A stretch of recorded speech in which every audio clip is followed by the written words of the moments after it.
even now, as we're doing this conversation, everyone is actually engaging the sensual side because you are being present. You're really paying attention to what is going on. Hi, everyone, and welcome to Special Moms Africa, the podcast. Real talk on special needs parenting. My name is Obafeyikemi Luther, and with me, I have my beautiful, amazing Amazon co-host, Tonya Falugi, aka and Mrs. Yemisi Taiwo, or Missy Molu, as I call her. Hey, Thank Missy. you very much. Hey, how are you? How are you? Lovely. And today we're sort of deviating. We're talking about intimacy and sensuality. What is sensuality? We're going to be deep diving into the problems that sort of take us away from our sensual place, how to rediscover our sensuality, and what's the difference between sensuality and sexuality. So I'm just going to open the floor and ask my ladies, what do you think sensuality is all about? Well, this is a difficult topic for me, man. So I think this is a great topic that we're discussing today because this side of us gets really neglected, even without the special needs, right? When you have children, when you get married, especially in the first few years and you've got multiple children, it kind of takes a back burner. But then you add the special needs aspect into the mix and it gets pushed even further because you have so many hats you're wearing, so many things to deal with, things you can't predict that come. And so if you're in a marriage or if you're in a relationship, what happens to that side of you? For me, it's very hard to talk about stuff like this because you have to make yourself open, you have to make yourself vulnerable. And that's something that only this special needs journey has taught me. Before then, I would never have talked about such. I would never be sharing such things. But there's a way that in the special needs journey, you are forced to be vulnerable. You have no choice because there are things that you cannot control, however much you try. Now, after having children, both times, it was really hard with our marriage, really hard with the relationship. And I think that's probably something that's typical because as a mom, you're focused on the baby, and you kind of neglect your other half. But also you're fat, your body's not what it used to be, you feel gross. So the last thing for me, I wasn't really thinking about, being sexually intimate and then even harder is that sensuality part. And so I was very disconnected and it took some time to get back. But at some point, me and my husband had to talk about it. We had to talk about it. It's that communication. I love that you are able to be so open. And that's really what vulnerability is about. I'm going to allow Yemisi to give me her take on sensuality. Then I'm going to go back to actually introducing myself and what vulnerability and sensuality is all about. So Yemisi, what is your take on sensuality? Okay, to people who can't see right now, Yemisi is giving us one look and folding her arms and sitting back. She's recoiled into herself. Sensuality. Off the top of my head, I will say honestly that I might not be in touch with my sensual side at all, basically. Because when you say sensuality, I'm thinking things like erotic dancing and taking the time for tantric sex and things like that, and taking time to get to that spot with your partner, that sort of thing. I get you. That doesn't exist in my life. Okay, so this is totally... Tonya, what's your face like that? Because this is such a hard topic. No, it's not. And this is so good because it really shows us that we don't even know what sensuality is. Okay, good. Yeah, okay. So again, my name is Obafeyikemi Luther and I call myself the Vulnerability and Sensuality Mama. Here we go. I stopped using coach because I feel like I don't want to teach anyone. I want to share my journey and I want people to pick out the bits that they like and decide whether they want to incorporate it in their life. So I just share my stories, I share my experience, and I share my journey. And for me, sensuality, rediscovering what sensuality means. Sensuality is actually you getting in touch with your senses and using all your 5 senses in everything that you do in life. So even though you think you're not sensual, the two of you are highly sensual. Nyamisi bakes. So in baking, you have to be very sensual. You have to smell, you have to touch, you have to taste, you have to feel, you have to really get engrossed in what you're doing. And to make beautiful products, you have to be very sensual because you have to be really in touch with what you're doing. Madam Tonia, Really? you are extremely sensual. Oh, yeah, So you see, that's why I always want to let people know that sensuality, you can be a sexual person, but you may not be sensual. Because sexuality is just the act of engaging in the sexual act, right? In the sex act. While sensuality is the enjoying and the presence of mind to be present in what you're doing. So it's you taking time to smell the roses, you taking time to see how your feet, grounding. feel on the ground. When you wear your lingerie, how it feels on your body, how, when you cream yourself, how you have your shower, how you take, I'm a sensual eater. So I take time to eat, to engross in every little thing. I love how food smells. I love how it tastes. I love the process of making. That is very sensual. And a lot of people once you say sensual, people are like, sex, God forbid. No, because you can have nuns that are sensual. You can be sensual without having sex. So it's about like the senses, the sensory aspect of life. It's the sensory aspect of life. It's the enjoyment of life. That's what sexuality is. Amazing. Yeah. So it's like very that now. kind of like, just taking that, when you go to the reason why for me, I just picture at the beach. That's the time when a lot of people really get into their sensual side. How the sun hits your body, how the waves feel against your feet, how the sand feels on your toes. Exactly. When you just lie down and you just block everything out and you're just really enjoying the moment. So sensuality is being present in the moment. So even now, as we're doing this conversation, everyone is actually engaging the sensual side because you are being present. You're really paying attention to what is going on. So whatever you're doing, and that you're actually sort of taking time to really enjoy it. So if you sit with your husband and you're just sitting, you're holding each other's hands, enjoying how it feels, just touching each other's fingers, that little kiss on the forehead. It's not actually sort of, getting into the act of having sex. It's the little things that come before. It's the bath that you have. It's the kiss that you share. It's cuddling, it's holding, it's listening to music. It's all those little details. That's what sensuality is. And so that's what I try and show people, that it's not all about, the raunchy dances or the, twerking striptease. Or the striptease, but it's what we think about first of all. And sexuality is primal. So there's something that you said was really interesting, which was about being present. Yes. And looking at that with the special needs journey, right? If you look at the most hectic time during each of our journeys. Yes. And now I think about it, I wasn't present. Yes. I was there, but I wasn't present. Exactly. And it wasn't until we had got over the heart issue with Simone, my daughter, and had come back and they were settled, that I realized, hey, like, Where am I? Who am I? What am I doing? All those existential things. And you realize, wait, I've not actually been around. I've been around, but I'm not But been you around. haven't, yeah. You've hit the nail on the head, and that is really what took me on this journey, was from losing sight of who I am as a person. We are always mommy, doctor, fixer, helper, carer, something.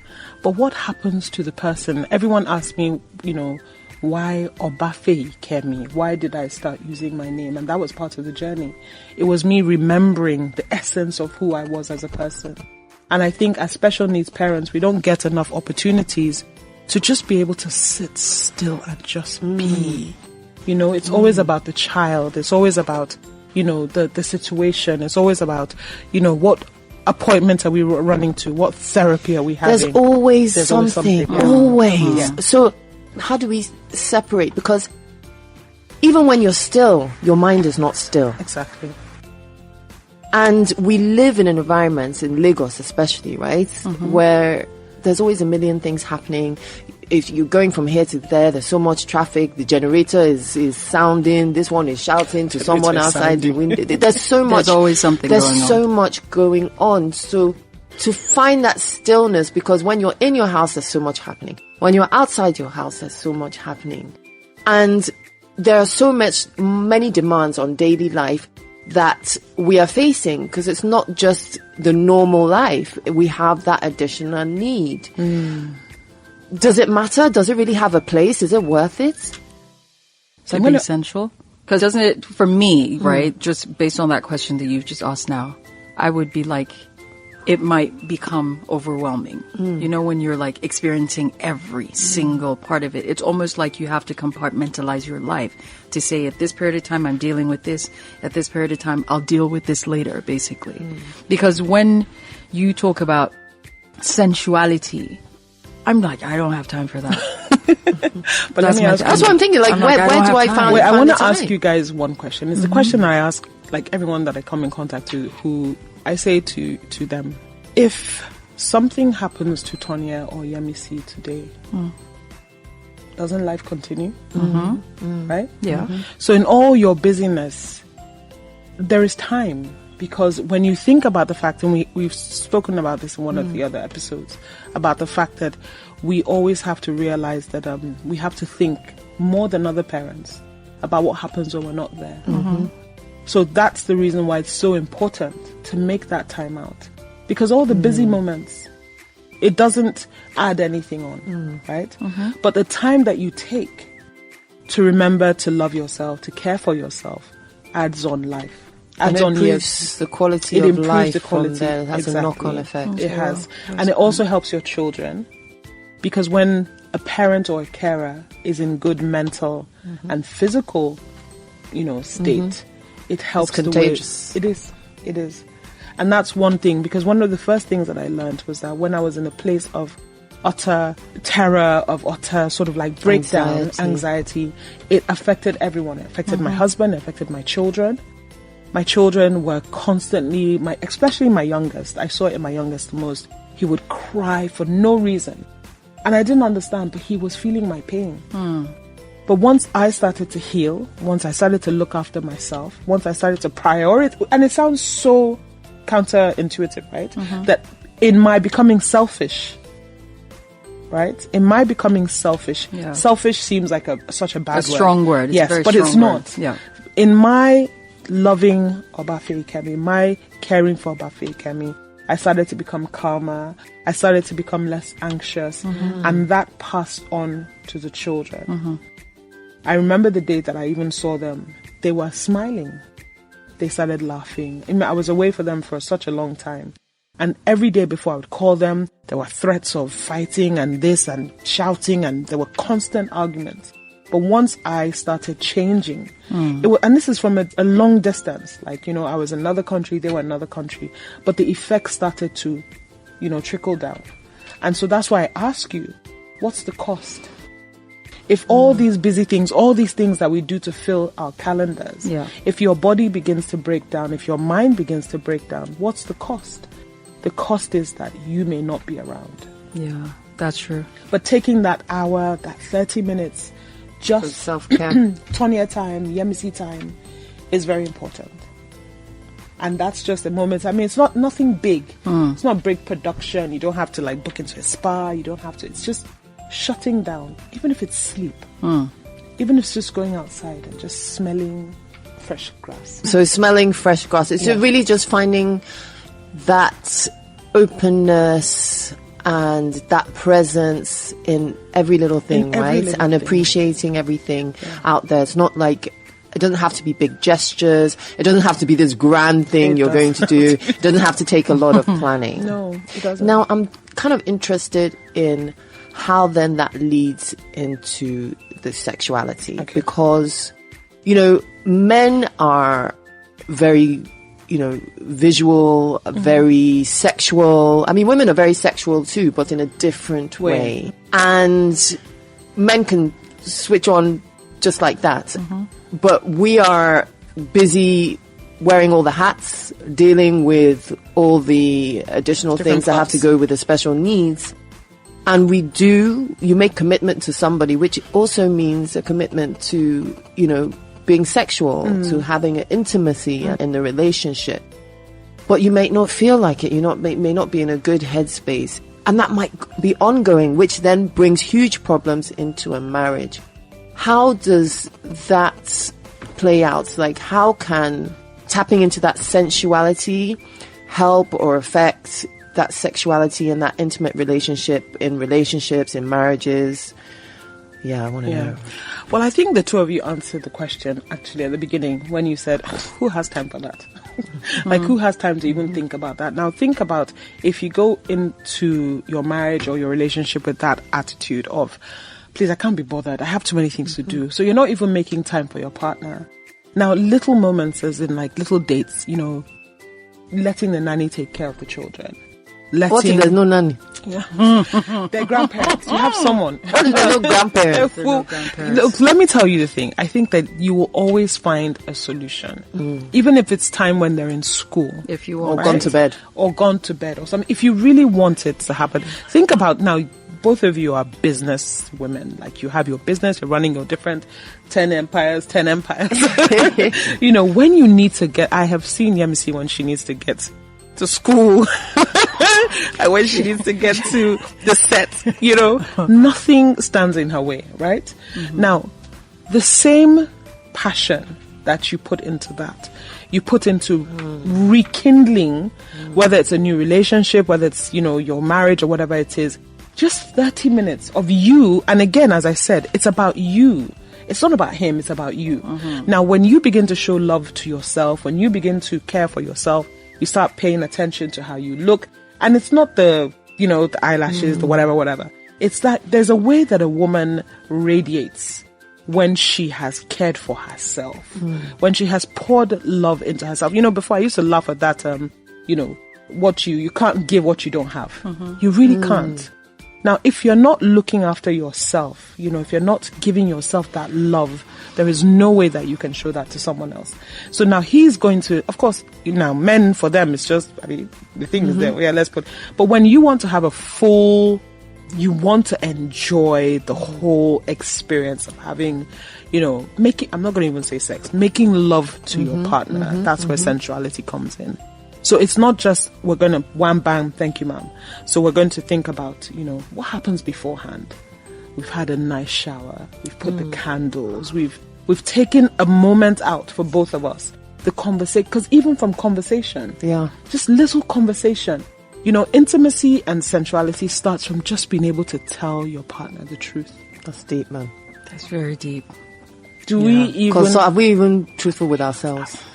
It starts from you. So like, you are the vehicle, you are the whole container that begins to move every other part. Now, when you begin to tell yourself the truth about who you are, what do I love about myself? What do I love about Tonya? What do I love about Yemisi? What do I love? What makes me happy? What do I want to fill myself more with? What is that thing that is empty within yourself? And for everyone, it's different. Some people, it could be going to the gym. I know you love your exercise. I don't go to the gym. Well, not the gym, but you're power exercising and you filled yourself up with that and you've made time for it. This is my time. I'm present. I'm alive. I'm in this. It has a knock-on effect of how you're going to look at your partner or your love. And it shows in the bedroom, love. It shows in the bedroom.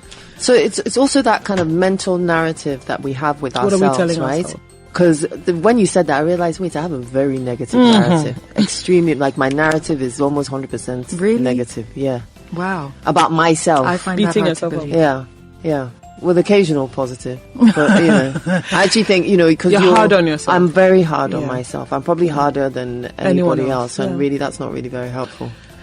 I just find like more recently where I've been less harsh with myself, where basically I'm growing. Yeah, this is the way I'm going to put it. I'm growing to love myself, basically, because I've come to realize that I had a very dysfunctional relationship with myself, where I did not.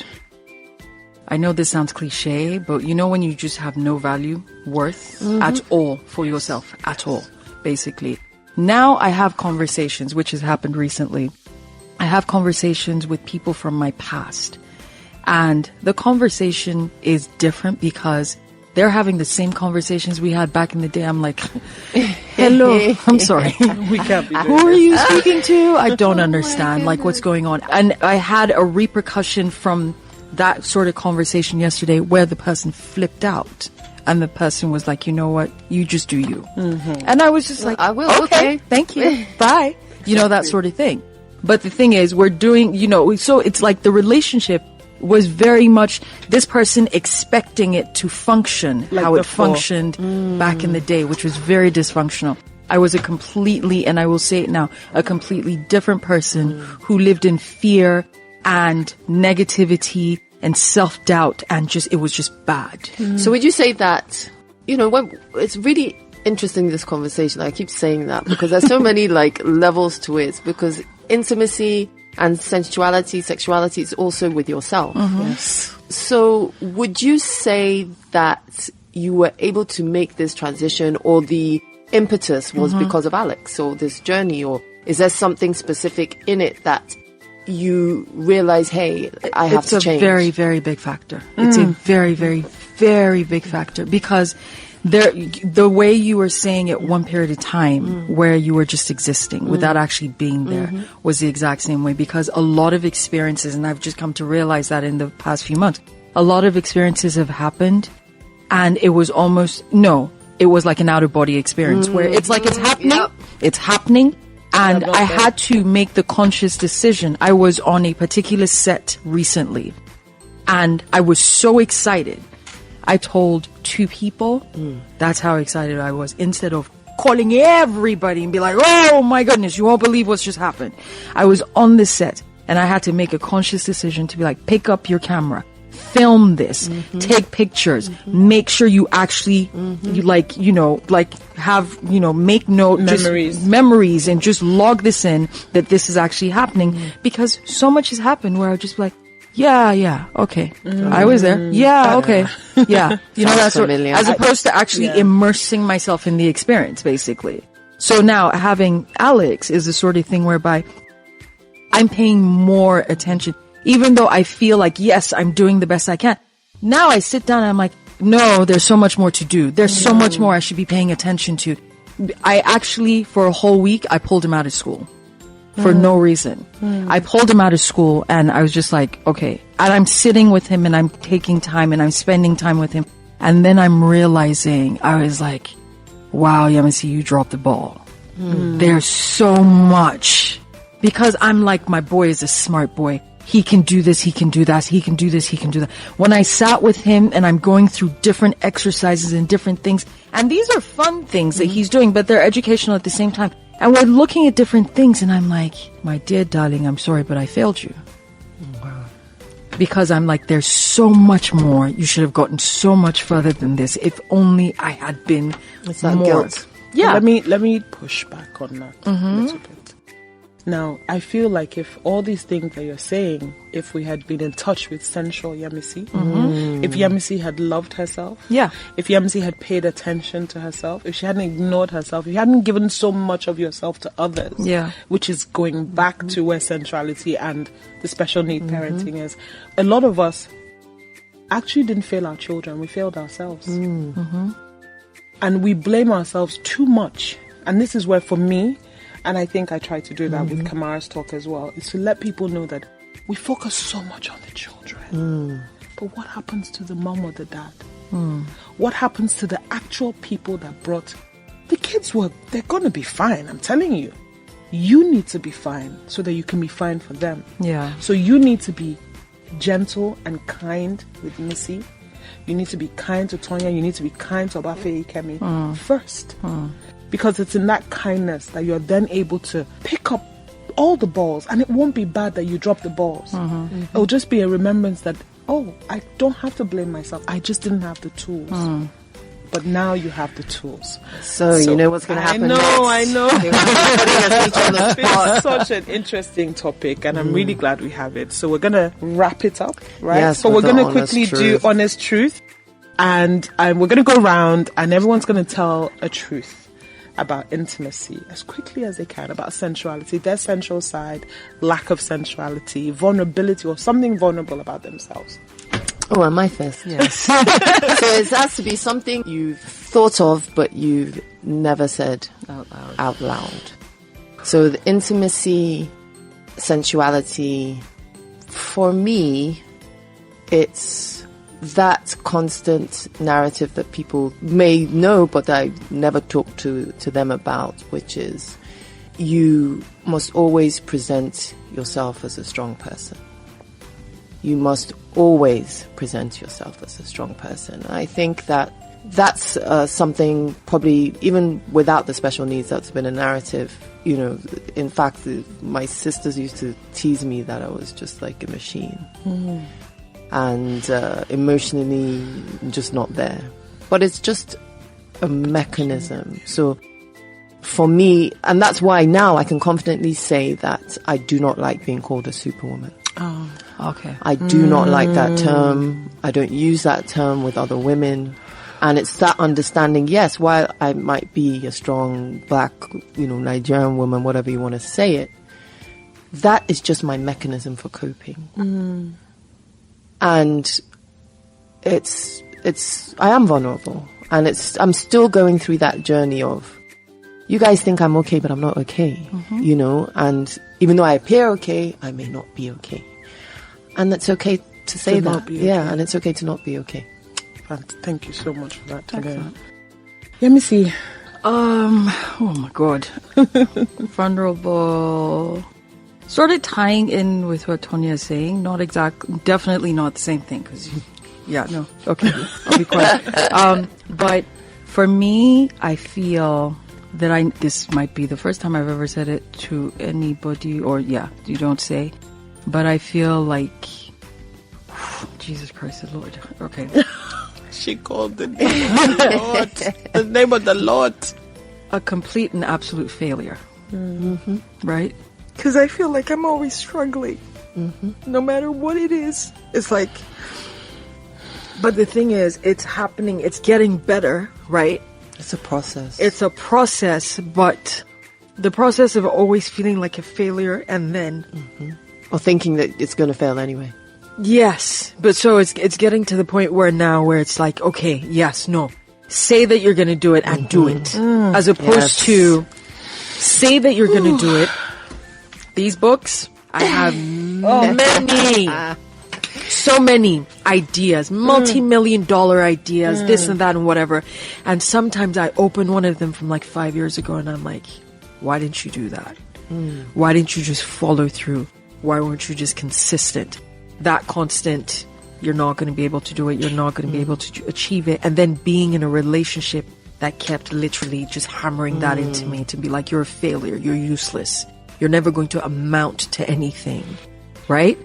So that basically, that's my home truth, basically, that just constantly. So I've reached a stage now where I'm like, there's one foot out and the other one's coming right out is coming behind. We're not doing that anymore. We're about to hit the end of 2021. Honey, before the end of 2021, I'm going to be telling a completely different story. Amen. That is what I know, basically. That's it. So, well, I'm not going to take much time, and I think it's the same as Yemiski's. And this morning, I told myself something in the gym. I said, you know what, Obafeyikemi, you can't be the person that everyone sees all the, the specialness and the beauty, but you don't see it in yourself. Yes, girl. Yeah. Wow. So, that story needs to change. Yeah. And so I just want to say a big thank you to everyone who listened. Thank you to Tonya. Thank you to Yemisi. Thank you, Obafeyikemi. Thank you, Obafeyikemi. Vulnerability. Yes. And sensuality, mama. Exactly. We really hope, we can't wait to be with you guys again on the next show. And we really hope that you'll join us again on Special Needs Moms Africa, the podcast. Thank you very much. This is Obafeyikemi Luther sending much love, light, and Ashe.